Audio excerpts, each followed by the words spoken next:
ഒളു ചെയ്യുന്ന സമയത്ത് അനാവശ്യമായ ചില സംശയങ്ങൾ ഉണ്ടാക്കുന്ന ഒരു പിശാചിനെ കുറിച്ച് ഹദീസിൽ പറഞ്ഞത് നോക്കൂ. ഒളു ചെയ്യുമ്പോൾ ഒളുവിന് പ്രത്യേകമായി ഒരു പിശാചുണ്ട് എന്നാണ്. ആ പിശാചിനൊരു പേരുമുണ്ട്, വലഹാൻ എന്നാണ് അതിൻ്റെ പേര്.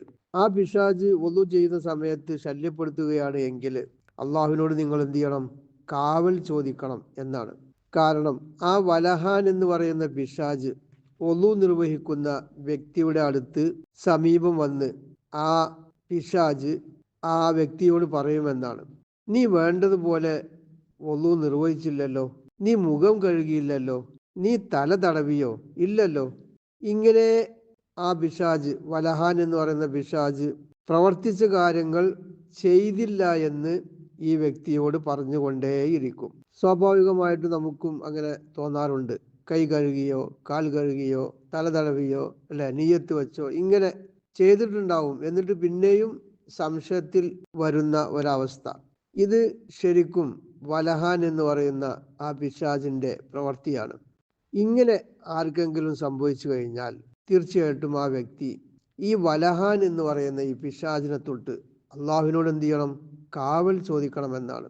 അങ്ങനെ കാവൽ ചോദിക്കുകയാണ് എങ്കിൽ അള്ളാഹു തീർച്ചയായും ആ പിശാചിനെ ആ വ്യക്തിയിൽ നിന്ന് തിരിച്ചു കളയുകയും ചെയ്യും. വസ്വാസ് എന്നൊക്കെ വേണമെങ്കിൽ ആ സംശയത്തെക്കുറിച്ച് പറയാം. ചെയ്ത കാര്യം തന്നെ ചെയ്തിട്ടില്ല എന്ന് തോന്നിപ്പിക്കുന്ന ഒരവസ്ഥക്കാണ് വസ്വാസ് എന്ന് പറയുന്നത്. ഇത്തരം ഘട്ടങ്ങളിൽ ചില പണ്ഡിതന്മാർ പറയുന്നത് കൂടി കാണുക.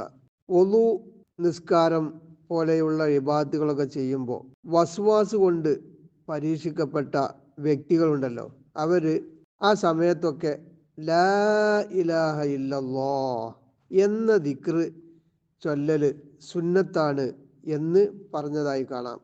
പണ്ഡിതന്മാർ അതിൻ്റെ ആ ദിക്റിന്റെ മഹത്വം കൂടി പറയുന്നുണ്ട്. ഫൈന്ന ഷൈത്വാന ഇദാ സമിഅ ദിക്റ ഖനസ എന്നാണ്. അതായത് ദിക്റ് ചെല്ലാൻ പറഞ്ഞത്, ലാ ഇലാഹ ഇല്ലല്ലാഹ് പോലെയുള്ള ദിക്റ് ചെല്ലാൻ പറയുന്നത് കാരണം ഷൈത്വാൻ ദിക്റുകൾ കേട്ട് കഴിഞ്ഞാൽ പിന്തിരിഞ്ഞു പോകുന്നതാണ് എന്നാണ്.